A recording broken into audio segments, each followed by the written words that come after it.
সেনাবাহিনীকে জনগণের মুখোমুখি করার ষড়যন্ত্র হচ্ছে বললেন তারেক রহমান। গাড়ি বহর নিয়ে সার্জিসের শোডাউন, চাইলেন ভোট। আমরা কাজ করে দেখাতে চাই এবং সেই কাজের সুযোগটি আপনাদের কাছে চাই। আমরা খুব শীঘ্রই আপনাদের দ্বারে দ্বারে আমাদের দল জাতীয় নাগরিক পার্টির পক্ষ থেকে পৌঁছে যাব। মঙ্গল শোভাযাত্রার নাম পাল্টাচ্ছে না, বর্ষবরণে ফ্যাসিবাদ বিরোধী স্লোগান। ঈদ যাত্রায় সড়কে আতঙ্ক, দেশের 10 পয়েন্টে বেপরোয়া ডাকাত চক্র।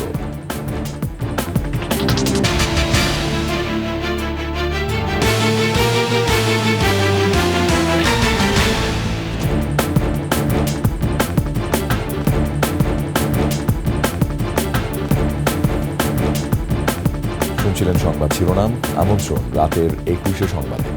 সাথে আছি আমি রিয়াজ হাফিজ। দর্শক, 21 টেলিভিশনের সংবাদ একই সাথে সরাসরি দেখতে পাবেন আমাদের ফেসবুক পেজ www.facebook.com/2124 অনলাইনে। এছাড়া সাবস্ক্রাইব করতে পারেন www.youtube.com/21etv চ্যানেলে। সংবাদে আরও থাকছে, বৈদেশিক অর্থায়ন কমে গেলে বাংলাদেশে রোহিঙ্গাদের অবস্থা হবে ভয়াবহ বলছে জাতিসংঘ।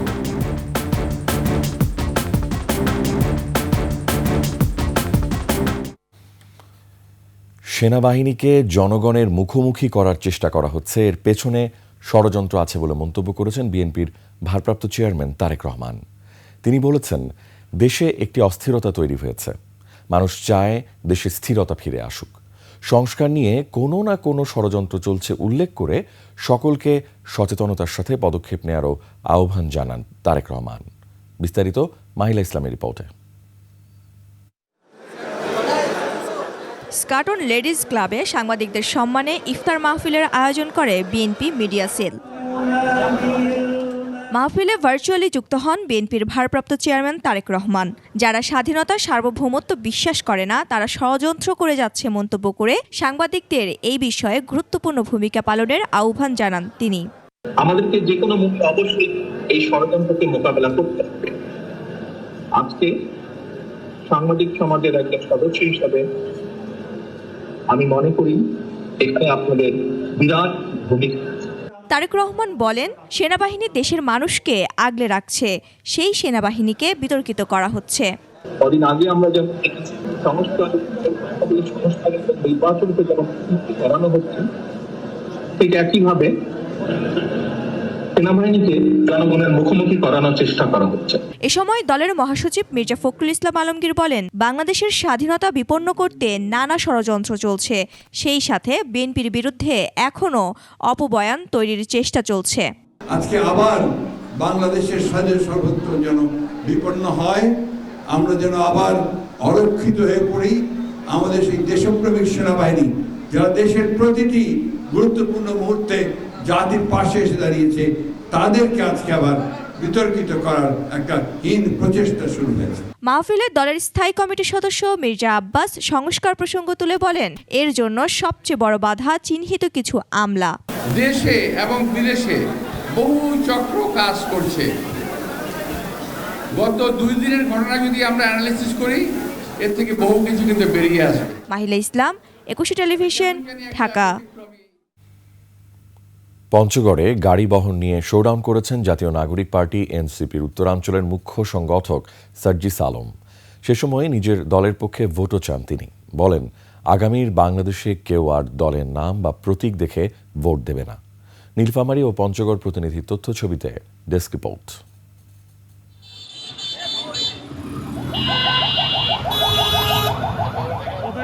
নবগঠিত রাজনৈতিক দল জাতীয় নাগরিক কমিটি এনসিপির উত্তরাঞ্চলের মুখ্য সংগঠকের দায়িত্ব পাওয়ার পর সোমবার বিশাল গাড়িবহর নিয়ে সৈয়দপুর থেকে নিজ জেলা পঞ্চগড়ে আসেন সার্জিস আলম। নীলফামারী থেকে পঞ্চগড়ের দেবীগঞ্জ, বোদা, সদর ও তেতুলিয়া হয়ে যান নিজের এলাকা আটোয়ারিতে। সে সময় একাধিক পথসভায় বক্তব্য রাখেন সার্জিস। বলেন, এতদিন সাধারণ মানুষকে রাজনৈতিক নেতারা বিভিন্নভাবে ব্যবহার করেছে, এখন দল ও প্রতীক নয়, কাজ দেখে ভোট দেবেন তারা। আমরা কাজ করে দেখাতে চাই এবং সেই কাজের সুযোগটি আপনাদের কাছে চাই। আমরা খুব শীঘ্রই আপনাদের দ্বারে দ্বারে আমাদের দল জাতীয় নাগরিক পার্টির পক্ষ থেকে পৌঁছে যাব।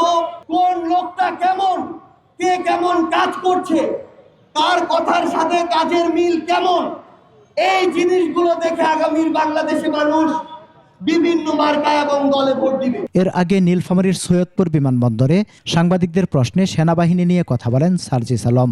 শুধু বাংলাদেশ সেনাবাহিনী না, এই বাংলাদেশে আর কেউ যেন আওয়ামী লীগের যে কোনো ভার্সনের গল্প না শোনায়, এক। এবং দ্বিতীয়ত হচ্ছে আমরা আশা করব যে বাংলাদেশ সেনাবাহিনীর প্রতি আমাদের যে রেসপেক্টের জায়গাটা আছে সেটা প্রতিষ্ঠান হিসেবে তারা ধরে রাখবে। বাংলাদেশের অভ্যন্তরীণ যে রাজনীতি, এই রাজনীতিতে তাদের যে আমরা কখনোই তাদের কোনো হস্তক্ষেপ প্রত্যাশা করব না, বরং তারা প্রতিষ্ঠান হিসেবে দেশের প্রতি তাদের যে দায়বদ্ধতা, তাদের যে কাজ, সেটা তারা ঠিকমতো পালন করে যাবে, এটাই আমাদের প্রত্যাশা। সেনাপ্রধানের সাথে বৈঠক নিয়ে নিজেদের মধ্যে মতানৈক্য নেই বলেও জানান তিনি। আমরা মনে করি এটা কোনো মতানৈক্য না, এটা স্বাভাবিকভাবে যে যার পারসেপশনটা তুলে ধরেছে। সমর ইসলাম, ডেস্ক রিপোর্ট, 21 টেলিভিশন। জাতীয় নাগরিক পার্টিকে কেবল একটি নতুন রাজনৈতিক দল হিসেবে না দেখে বাংলাদেশের নতুন রাজনৈতিক বন্দোবস্তের সূচনা হিসেবে দেখার আহ্বান জানিয়েছেন জাতীয় নাগরিক পার্টির আহ্বায়ক নাহিদ ইসলাম। বিভিন্ন দেশের কূটনীতিকদের সাথে জাতীয় নাগরিক পার্টির ইফতার মাহফিলে তিনি বলেন, রোহিঙ্গাদের বোঝা এখনও দেশের মানুষদের বহন করতে হচ্ছে। এ সমস্যার শান্তিপূর্ণ সমাধানে কার্যকর উদ্যোগ নেওয়ার জন্য আন্তর্জাতিক সম্প্রদায়ের কাছে অনুরোধ করেছেন তিনি। এদেশের তরুণদের, বিশেষ করে জেন জিদের নজিরবিহীন ত্যাগের মধ্য দিয়ে জুলাই অভ্যুত্থান সফল হয়েছে বলেও জানান নাহিদ। এদেশের বহুদলীয় গণতন্ত্রে কোনো ফ্যাসিস্ট শক্তি যেন অংশগ্রহণ করতে না পারে, অন্তর্বর্তী সরকার সে বিষয়টিতে যেন খেয়াল রাখে, সে আহ্বানও জানান দলটির সদস্য সচিব Akter Hossain. We know this journey will be challenging, but we also know Bangladesh is ready. Our people seek not just change, but a dignified Bangladesh, a nation respected globally for its commitment to justice, democracy and human dignity. কিন্তু সেই বহুদলীয় গণতন্ত্রে যেন কোনোভাবেই কোনো fascist শক্তি তাদের অংশগ্রহণ করতে না পারে, এই কারণে বিচারিক যে প্রসেসের মধ্য দিয়ে যাওয়া দরকার, অন্তর্বর্তীকালীন সরকার সেই প্রসেস মেনটেন করবে। যারা আওয়ামী লীগের পুনর্বাসন চাইবে তাদেরকে শত্রু বলে গণ্য করা হবে বলে মন্তব্য করেছেন জাতীয় নাগরিক পার্টির মুখ্য সংগঠক হাসনাত আব্দুল্লাহ। ব্রাহ্মণবাড়িয়ার কসবায় দলের ইফতার ও দোয়া মাহফিলে তিনি বলেন, রাষ্ট্রীয় কোনো প্রতিষ্ঠানের প্রতি তার নেতিবাচক দৃষ্টিভঙ্গি নেই। বাংলাদেশের সার্বভৌমত্ব রক্ষায় 5ই আগস্ট বাংলাদেশ সেনাবাহিনী ছাত্র জনতার পাশে ছিল। তবে রাজনীতিতে সেনাবাহিনীর হস্তক্ষেপ চায় না জনগণ, এ কথাও বলেন তিনি। যারা ভালো আওয়ামী লীগ এবং খারাপ আওয়ামী লীগের যে বয়ান এখন মার্কেটে আনতে চাচ্ছেন, আমাদের শত্রু জ্ঞান আমরা তাকেই করব যারা আওয়ামী লীগকে বন্ধু জ্ঞান করবে।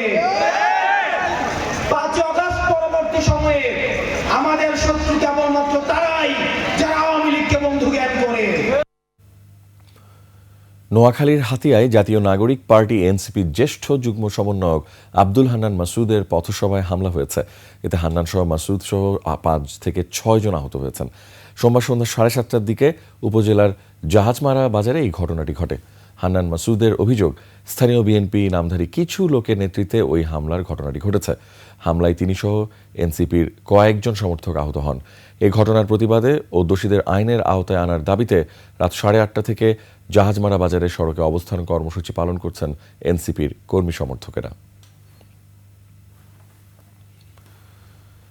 জরুরি অবস্থা জারি নিয়ে গুজব ছড়ানো হচ্ছে বলে মন্তব্য করেছেন স্বরাষ্ট্র মন্ত্রণালয়ের জ্যেষ্ঠ সচিব নাসিমুল গনি। সচিবালয়ে এক অনুষ্ঠান শেষে সাংবাদিকদের প্রশ্নের জবাবে এ কথা বলেন তিনি। ইমার্জেন্সি কোথাও কেউ কেউ বলছে সেনাবাহিনী আসলে পুরোটা দেখবে, এরকম কোনো সম্ভাবনা বা কোনো ধরনের আলোচনা? এ সম্বন্ধে আমার কোনো কমেন্ট নাই। এগুলা মেয়ার গসিপস, আলাপ আলোচনা হচ্ছে, কিন্তু একজনের কথা বলছে, এর সম্বন্ধে আমার কোনো কমেন্ট নেই। এই সময়ের যে বরাবর যে নিরাপত্তা ব্যবস্থাগুলো নেওয়া হয়, এর সবগুলোই নেওয়া হবে ইনশাল্লাহ, এবং আমরা সতর্ক থাকব যাতে আনটুয়ার্ড কিছু না হয়। নববর্ষের ঐকতান, ফ্যাসিবাদের অবসান, এই স্লোগানে 2 দিনব্যাপী এবার বর্ষবরণ উৎসব হবে অন্তর্ভুক্তিমূলক। শুধু বাঙালি সম্প্রদায় নয়, মঙ্গল শোভাযাত্রায় থাকবে বিভিন্ন জাতিগোষ্ঠীর অংশগ্রহণ। ঢাকা বিশ্ববিদ্যালয়ে নববর্ষ উদযাপনের প্রস্তুতি সভা শেষে এসব জানান সংস্কৃতি বিষয়ক উপদেষ্টা মোস্তফা সরওয়ার ফারুকী। বলেন, মঙ্গল শোভাযাত্রার নাম পরিবর্তন নিয়ে কোনো আলোচনা হয়নি। আরও জানাচ্ছেন মানিক শিকদার। জরাজীর্ণতা পেছনে ফেলে চির নতুনের উৎসব বাঙালির পহেলা বৈশাখ। নাগরিক জীবনের সঙ্গে লোকজ সংস্কৃতির আয়োজন মিলেমিশে একাকার হয় মঙ্গল শোভাযাত্রায়। ধর্ম বর্ণের ঊর্ধ্বে উঠে বাঙালি তার চিরায়ত ঐতিহ্যে মেতে উঠে বর্ষবরণ উদযাপনে। গণ অভ্যুত্থান পরবর্তী বাংলাদেশে এবার নতুন বছর বরণে আসছে ভিন্নতা। তবে মঙ্গল শোভাযাত্রার নাম পরিবর্তন নিয়ে কোনো আলোচনা হয়নি বলে জানিয়েছেন সংস্কৃতি উপদেষ্টা। এই বিষয়ে কোনো আলোচনা হয়নি। আপনারা মিটিং শেষে প্রশ্ন করেছেন এবং তারপরে আমাকে অনেকে আবার মিসকোট করে লিখেছেন, সেটা আমি দেখেছি। নিজের মতো করে আমার মুখে শব্দ বসিয়েছেন। আজকের মিটিংয়ে আমাদের এই নিয়ে কোনো আলোচনা হয়নি। আমরা সিদ্ধান্ত এই বিষয়ে কোনো কিছুই নেওয়া হয়নি। বাঙালি সম্প্রদায়ের সঙ্গে দেশের অন্য জাতিগোষ্ঠীর অংশগ্রহণে এবার বর্ষবরণ হবে অন্তর্ভুক্তিমূলক। নববর্ষের ঐক্যতান, ফ্যাসিবাদের অবসান। এটা ফ্যাসিবাদ পরবর্তী নববর্ষ উদযাপন হচ্ছে। এবং আরেকটা কথা বলতে পারি, এবার উদযাপনটা 2 দিন ব্যাপী হবে। চৈত্র সংক্রান্তির আয়োজন থাকবে, পয়লা বৈশাখের আয়োজন থাকবে। প্রথমবারের মতো 2 দিন ব্যাপী আয়োজন হতে যাওয়া বাংলা বর্ষবরণ উদযাপনে হচ্ছে একাধিক কমিটি। এরকম বেশ কিছু মিটিং আমাদের করতে হবে, যদি সময় একাধিক। মানিক শিকদার, 21 টেলিভিশন, ঢাকা। ঈদযাত্রার প্রথম দিনে অনেকটাই নির্বিঘ্নে রেলপথে বাড়ি ফিরেছেন ঢাকাবাসী। যাত্রী কম থাকায় ভোগান্তি নেই বললেই চলে। তবে কর্তৃপক্ষ বলছে 27 বা 28 মার্চ থেকে বাড়তে পারে চাপ। এদিকে এবারে সব ট্রেন ছাড়বে কমলাপুর থেকে। ইরশাদ হোসেনের ক্যামেরায় বিস্তারিত জানাচ্ছেন সুমাইয়া খান। ভালো লাগছে, আমার বাড়িতে যাচ্ছি, আমার দাদা বাড়ি যাচ্ছি। ঈদে বাড়ি ফেরার আনন্দ সব আনন্দকে হার মানায়। যে আলহামদুলিল্লাহ বাড়ি যাচ্ছি, অনেক স্বস্তির যাত্রা এবার। এখন পর্যন্ত কোনো ভিড় নাই। আমাদের কোনো ভোগান্তির যাত্রা হচ্ছে না। আমরা ঢাকা থেকে নাটোর পর্যন্ত যাব। এবার গতকালে এতদিন ফেস করতাম, আপনার টিকিট কাটতে পারতাম না বা ইয়েতে ঢুকতে পারতাম না, ওয়েবসাইটে ঢুকতে পারতাম না। এখন ইনশাল্লাহ ভালোভাবে টিকিট কাটতে পারছি। এদিন সকাল থেকেই নির্বিঘ্নে বাড়ির পানে ফিরছেন রেলপথের যাত্রীরা। সারাদিন ছেড়ে যাচ্ছে 43টি আন্তনগর ট্রেন। যদিও ঈদের বাড়তি ট্রেন যুক্ত হবে আগামী বৃহস্পতিবার। সঙ্গে যাত্রার দিনের 2 ঘন্টা আগে থেকে 25% স্ট্যান্ডিং টিকিট বিক্রি হবে। রেলওয়ে কর্মকর্তারা জানান, যাত্রীদের চাপ সামলাতে তারা সর্বোচ্চ চেষ্টা চালাচ্ছেন। এবছর বিশেষ 5 জোড়া ট্রেনের ব্যবস্থা করা হয়েছে, যাতে সবাই নিরাপদে বাড়ি পৌঁছাতে পারেন। তবে সময় মতো ট্রেন ছাড়তে কিছুটা সমস্যা হচ্ছে বলেও স্বীকার করেছেন তারা। আইনশৃঙ্খলা রক্ষাকারী বাহিনী আছে, আমাদের টাস্ক ফোর্স গঠন করা হয়েছে, টাস্ক ফোর্স কাজ করতেছে। সব কিছু মিলাই মোটামুটি অন্যান্য বছরের মতো এই বছরও জাতি সাধারণ যাতে স্বাচ্ছন্দ্যে ট্রেন যাত্রা করতে পারে, ভ্রমণ করতে পারে, সেই ব্যবস্থা আমরা রেখেছি। এদিকে সড়ক পথের ঈদযাত্রায়ও এখনো নেই চাপ। সকাল থেকেই রাজধানীর বাস টার্মিনালগুলোতে দেখা যায় প্রতিদিনকার নিয়মিত চিত্র। বাড়তি ছুটি এবারে যাত্রাকে স্বস্তিদায়ক করেছে বলে মনে করছেন যাত্রীরা। যদিও সংশ্লিষ্টরা বলছেন আগামী বৃহস্পতিবার থেকে বাড়তে পারে যাত্রী চাপ। আর একটু ভোগান্তি আছে, কারণ আধা ঘন্টা আগে আমি গাড়িতে উঠছি, গাড়ির সিট ফিল আপ হয়নি, এজন্য ওরা একটু লেট করতেছে। হয়তো আরো কিছুদিন পরে পড়বে। এখন রেডি আগের মতোই আছে, কোনো বাড়তি বাড়া নেই, আর চাপও খুব কম আছে মোটামুটি। যাত্রী এখনো কোনো চাপ পড়ে নেই, 2 দিন পর থেকে পড়বে আর কি। যাত্রার প্রথম দিনে রেলপথে প্রায় 55,000 যাত্রী ঢাকা ছাড়ছেন। সঙ্গে শুরু হয়েছে ফিরতি ট্রেনের টিকিট বিক্রিও। মিলছে 3রা এপ্রিলের টিকিট। সুমাইয়া খান, 21 টেলিভিশন, ঢাকা। ঈদ যত এগিয়ে আসছে ততই বাড়ছে ডাকাত আতঙ্ক। সারা দেশের মহাসড়কের 8 থেকে 10টি জায়গায় বেপরোয়া হয়ে উঠতে পারে ডাকাত চক্র। তাদের টার্গেট সাধারণ মানুষ থেকে শুরু করে ধনীরাও। স্পটগুলোতে এরই মধ্যে বড় ধরনের ডাকাতি হলেও চোখে পড়ার মতো ব্যবস্থা নেয়নি পুলিশ। প্রতিনিধিদের তথ্য ও ভিডিওতে ডেস্ক রিপোর্ট। সম্প্রতি দেশের পাবনার সাথিয়ার সেসনিয়া ব্রিজ এলাকা, হবিগঞ্জের নিজামপুর দরিয়ার সড়ক, নওগাঁর পত্নীতলা সড়ক, সুনামগঞ্জ ঢাকা সড়কের ছাতকের দারাখাই, ঢাকা চট্টগ্রাম মহাসড়কের কুমিল্লার 14 গ্রাম, গাজীপুর, সাভারের আশুলিয়ার নয়ারহাট এলাকা ও মাদারীপুর সহ কয়েকটি জায়গায় ঘটেছে ডাকাতি। ঈদ ঘিরে সব জায়গায় চলাচলে বাড়ছে আরও আতঙ্ক। সন্ধ্যার পর থেকেই ডাকাতের ভয়ে সড়কগুলোতে চলাচল বন্ধের উপক্রম। এর মধ্যে গত 28 ফেব্রুয়ারি আলোচনায় আসে পাবনার সাথিয়ায় রাস্তায় গাছ ফেলে 40টি গাড়িতে ডাকাতি। ডাকাতরা প্রায় ঘণ্টাব্যাপী তাণ্ডব চালালেও তেমন কিছুই করতে পারেনি প্রশাসন। সন্ধ্যা পরে গাছ কেটে ফেলে, ডাকাতি করে। এরপর হবিগঞ্জে হাত পা বেঁধে রাস্তায় ডাকাতির ঘটনা চাঞ্চল্য সৃষ্টি করে। মানুষ যে চলাফেরা করবে এটা কোনো নিরাপত্তা নাই। কি সুন্দর করে চলাফেরা বই করে মনের ভিতরে একটা বই লাগে আর কি, কারণ ডাকাতের ভয়, অনেক কিছুর ভয় আছে এদিকে যাওয়া আসা। সবশেষ গাজীপুরের কালিয়াকৈরের বড়ইবাড়ি জামালপুর ও চন্দ্রা কালামপুর আঞ্চলিক সড়কে গত ২০ মার্চ একজন মাটি ব্যবসায়ীকে হত্যা করে ডাকাতরা। এসব ঘটনায় জনমনের দিন দিনই বাড়ছে আতঙ্ক।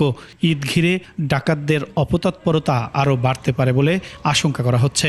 ভয় করে যে কোন সম্পূর্ণ বেড়ালাই, প্রশাসনের কোনো এখানে নিরাপত্তা নেই। যখন খবর পায় তখনই আসে দেখা ডাকাত দল তাদের কাজ যা করার করে চলে গেছে। আমরা চাচ্ছি প্রশাসনের পক্ষ থেকে এই রাস্তায় জানি সর্বক্ষণ রাত্রিবেলায় টহলের ব্যবস্থা করা হয়। এ বিষয়ে কালিয়াকৈর থানার অফিসার ইনচার্জ ক্যামেরার সামনে কোনো কথা বলতে রাজি হননি। Firoz Hossain, desk report, ২১ television. বৈদেশিক অর্থায়ন কমে গেলে বাংলাদেশে আশ্রয় নেওয়া রোহিঙ্গারা ভয়াবহ অবস্থার মুখোমুখি হবে বলে আশঙ্কা করছে জাতিসংঘের শরণার্থী বিষয়ক সংস্থা UNHCR ও আন্তর্জাতিক অভিবাসন সংস্থা IMO। ডোনাল্ড ট্রাম্প প্রেসিডেন্ট হিসেবে ক্ষমতা নেয়ার পরপরই USAID এ আর্থিক সহায়তা বন্ধ করায় রোহিঙ্গাদের জন্য আন্তর্জাতিক খাদ্য সহায়তা কমে গেছে। বিস্তারিত জানাচ্ছেন নাইম আহমেদ। বাংলাদেশের কক্সবাজারে আশ্রয় নিয়ে আছে ১০ লাখেরও বেশি বাস্তুচ্যুত রোহিঙ্গা। এদের জন্য আগামী ১ বছর খাদ্য ও শিক্ষাগত সহায়তার জন্য ১১৩ দাতা দেশ ও সংস্থার কাছে $৯৩৪ মিলিয়ন আর্থিক সহায়তা চেয়েছে UNHCR। মার্চে UN world food programme Trump প্রশাসনের USAID কার্যক্রম বন্ধ ও আর্থিক সহায়তা বন্ধের ফলে রোহিঙ্গা শরণার্থীদের রেশন খরচ মাথাপিছু অর্ধেক কমিয়ে $৬ করার সিদ্ধান্ত নেয়। এর ফলে শরণার্থী শিবিরগুলোতে খাদ্য সংকট ও নিরাপত্তা ব্যাহত হয়। জাতিসংঘে যুক্তরাষ্ট্র সবচেয়ে বড় দাতা দেশ। তাদের আর্থিক সহায়তা বন্ধের ঘোষণার পর বিশ্বজুড়ে মানবিক সহায়তা কার্যক্রম ব্যাহত হয়। এ নিয়ে শঙ্কা প্রকাশ করেছে জাতিসংঘ। জাতিগত সহিংসতায় মিয়ানমার থেকে বাংলাদেশে পালিয়ে আসা রোহিঙ্গাদের খাদ্য ও শিক্ষাগত সহায়তার জন্য তহবিল সংগ্রহ করেছে UNHCR ও IMO। ১০,৪৮,০০০ শরণার্থীদের জন্য চলতি অর্থবছর দাতা দেশগুলোর কাছে $৯৩৪ মিলিয়ন সহায়তার আবেদন করেছে সংস্থা দুটি। নাইম আহমেদ, ২১ টেলিভিশন। জুলাই গণহত্যার দ্রুত বিচার দাবিতে আন্তর্জাতিক অপরাধ ট্রাইব্যুনালের সামনে বিক্ষোভ করেছেন শহীদ পরিবারের সদস্যরা। একই সঙ্গে আওয়ামী লীগ নিষিদ্ধেরও দাবি জানিয়েছেন তারা। এদিকে মামলার সংখ্যা ও তদন্তের অগ্রগতি নিয়ে অসন্তোষ প্রকাশ করেছে ট্রাইব্যুনাল। চিফ প্রসিকিউটর বলছেন, আন্তর্জাতিক মানের বিচার করতে গেলে যৌক্তিক সময় লাগবেই। বিস্তারিত জানাচ্ছেন দীপু শিকদার। জুলাই গণহত্যার বিচারে ৭.৫ মাসেও দৃশ্যমান কোনো অগ্রগতি না হয় ক্ষুব্ধ শহীদ পরিবারের সদস্যরা। এ অবস্থায় দ্রুত বিচার ও আওয়ামী লীগ নিষিদ্ধের দাবিতে ট্রাইব্যুনালের সামনে জড়ো হন শহীদ পরিবারের সদস্যরা। এখনও অনেক অপরাধী ধরাছোঁয়ার বাইরে থাকায় ক্ষোভ প্রকাশ করেন তারা। এদিকে জুলাই গণহত্যার একটি মামলা শুনানিতে তদন্তের অগ্রগতি নিয়ে অসন্তোষ প্রকাশ করেন ট্রাইব্যুনাল। চিফ প্রসিকিউটর বলছেন, বিচার আন্তর্জাতিক মানের করতে গেলে যৌক্তিক সময় লাগবেই। ৬ বা ৭ মাস সময় ক্রাইমস অ্যাগেনস্ট হিউম্যানিটির তদন্তের জন্য যথেষ্ট না। তারপরেও বাংলাদেশের বাস্তবতায় সময়ের চাহিদা অনুযায়ী দিনরাত পরিশ্রম করে ৪-৫টা মামলার তদন্ত শেষ করা হয়েছে। আমরা যেটা করব, আইনের কাঠামোর মধ্যে থেকে আন্তর্জাতিক এবং দেশীয় স্ট্যান্ডার্ড মেনটেন করে ন্যায় বিচার নিশ্চিত করার জন্য যতটুকু সময় দরকার সেটা আমরা নেব, যতটুকু প্রসিডিওর মেনটেন করা দরকার সেটা আমরা করব। বর্তমানে আন্তর্জাতিক অপরাধ ট্রাইব্যুনালে ২৩টি মামলা বিচারাধীন। এর মধ্যে শেষ হয়েছে শুধু একটি মামলা তদন্ত। দীপু শিকদার, ২১ টেলিভিশন, ঢাকা। দেশের চলমান পরিস্থিতিতে এককভাবে কোনো পলিসি দিয়ে রাষ্ট্র চলবে না। জনগণ, রাজনৈতিক দল, পুলিশ ও সেনাবাহিনী সহ সকলের সহযোগিতা প্রয়োজন বলে মন্তব্য করেছেন AB party chairman Mujibur Rahman Manju. সেনাপ্রধান ও এনসিপি নেতা হাসনাত আবদুল্লাহর ব্যক্তিগত আলোচনা সামাজিক মাধ্যমে প্রকাশের পর উত্তেজনা সৃষ্টি হয়েছে, আর এতে উস্কানি দিচ্ছে আওয়ামী লীগ ও তাদের ঘনিষ্ঠজনরা। এমন অভিযোগও করেছেন মুজিবুর রহমান মঞ্জু। আরও জানাচ্ছেন মানিক শিকদার। এবি পার্টির সাধারণ সম্পাদককে গ্রেফতার করেছে সেনাবাহিনী। রোববার রাতভর সামাজিক মাধ্যমে এমন খবর ছড়িয়ে পড়ে। এ নিয়ে রাজনৈতিক অঙ্গনে উত্তেজনা ছড়িয়ে পড়লে জরুরি এই সংবাদ সম্মেলন করে এবি পার্টি। এবং পবিত্র রমজানের পার্টির চেয়ারম্যান মুজিবুর রহমান মঞ্জু জানান, ব্যারিস্টার আসাদুজ্জামান ফুয়াদের গ্রেফতারের সংবাদ ভিত্তিহীন। নানা মিথ্যা নোট প্রচার করে এক ধরনের বিভ্রান্তি তৈরি করা হচ্ছে। সেনা প্রধানের সাথে এনসিপি নেতা হাসনাতের কথা এভাবে প্রকাশ্যে নিয়ে আসায় রাজনৈতিক পরিস্থিতি উত্তপ্ত হয়েছে। এ পরিস্থিতিতে জাতীয় সংলাপের প্রয়োজন বলেও মন্তব্য করেন মঞ্জু। সেই আলোচনাকে পাবলিকলি এনে যে পরিস্থিতি তৈরি করা হয়েছে, এটাকে সমাধানের দায়িত্ব, এটাকে কুল ডাউন করে স্বাভাবিক পরিস্থিতি আনার দায়িত্ব এই সরকারের। আমরা অন্তর্বর্তীকালীন সরকারকে অনুরোধ করব, দেশের এই পরিস্থিতিতে আপনি একটি জাতীয় সংলাপ আহ্বান করেন দ্রুত।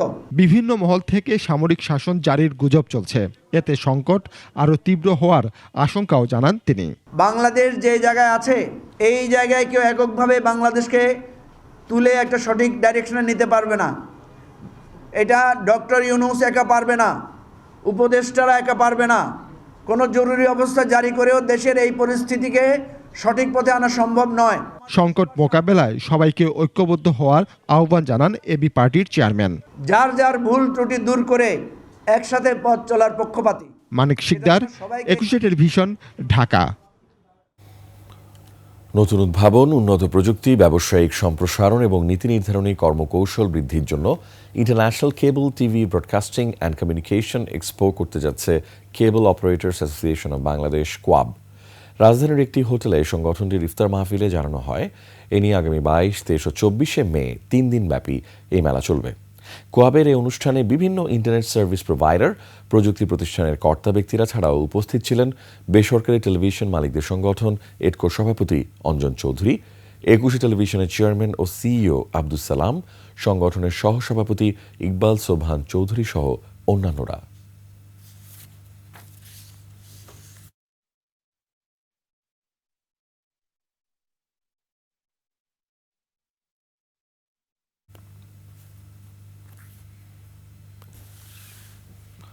বাণিজ্য সংবাদ।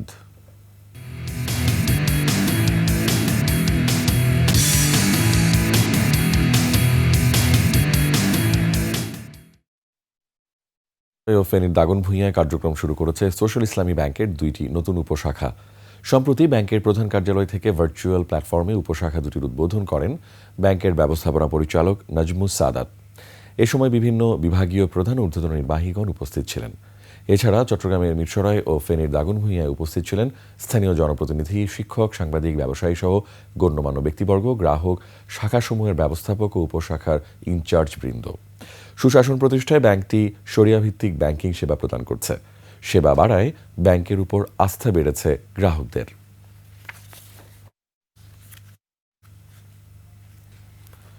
শেষ করছি রাতের 21 সংবাদ, তবে যাবার আগে সংবাদ শিরোনামগুলো আরও একবার। সেনাবাহিনীকে জনগণের মুখোমুখি করার ষড়যন্ত্র হচ্ছে বললেন তারেক রহমান। গাড়ি বহর নিয়ে সার্জিসের শোডাউন, চাইলেন ভোট।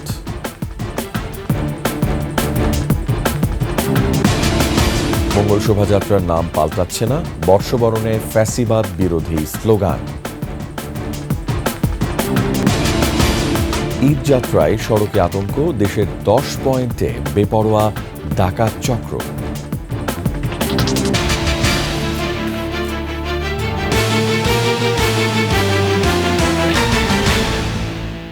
সর্বশেষ সংবাদ জানতে ডায়াল করুন 2021 নম্বরে আর ভিজিট করুন 21-tv.com ওয়েবসাইটে। ফেসবুকে ভিজিট করতে পারেন www.facebook.com/2124 অনলাইনে। এছাড়া সাবস্ক্রাইব করতে পারেন www.youtube.com/21etv চ্যানেলে। এতক্ষণ সঙ্গে থাকার জন্য অসংখ্য ধন্যবাদ। আমাদের পরবর্তী সংবাদ রাত 1টায় দেখার আমন্ত্রণ রইল। 21 সংবাদ দেখুন, সাথেই থাকুন। শুভরাত্রি।